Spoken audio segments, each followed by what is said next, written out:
ഇതിലേക്ക് നമ്മളിനി നേരത്തെ വേവിച്ച് വെച്ചിട്ടുള്ള കപ്പയും കൂടെ ചേർത്ത്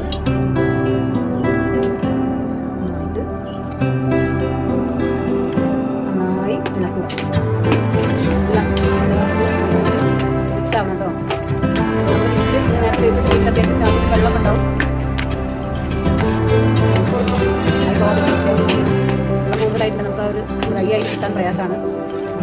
ഓവറായിട്ട് വെള്ളം വെക്കാതിരിക്കുക.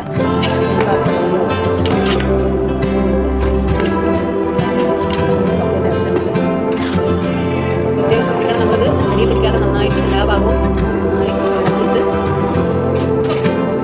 ഇളക്കിയിട്ട് മാത്രമേ ഉള്ളൂ നല്ല രീതിയിൽ കിട്ടുക. ഇനി നമ്മളതിലേക്ക്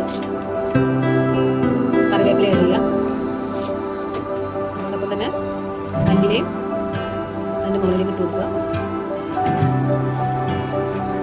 നമ്മൾ കറിവേപ്പിലയും മല്ലിയിലയും ആഡ് ചെയ്ത് വീണ്ടും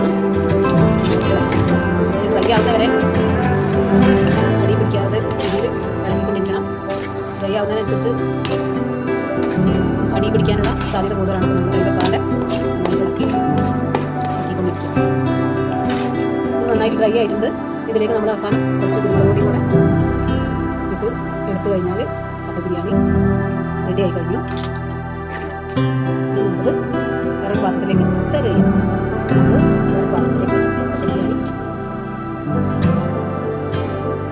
ഗാർണിഷൊക്കെ ചെയ്തിട്ടുണ്ട്. കറിവേപ്പില വെച്ച് ഗാർണിഷൊക്കെ ചെയ്ത് വെച്ചിട്ടുണ്ട്. അപ്പോൾ എല്ലാവരും ഇതൊന്നും ഉണ്ടാക്കാൻ ശ്രമിക്കുക. ഫ്രൈ ചെയ്തിട്ട് കറക്റ്റ് കൂടെ നിൽക്കും. അപ്പോൾ എല്ലാവരും കൂടെ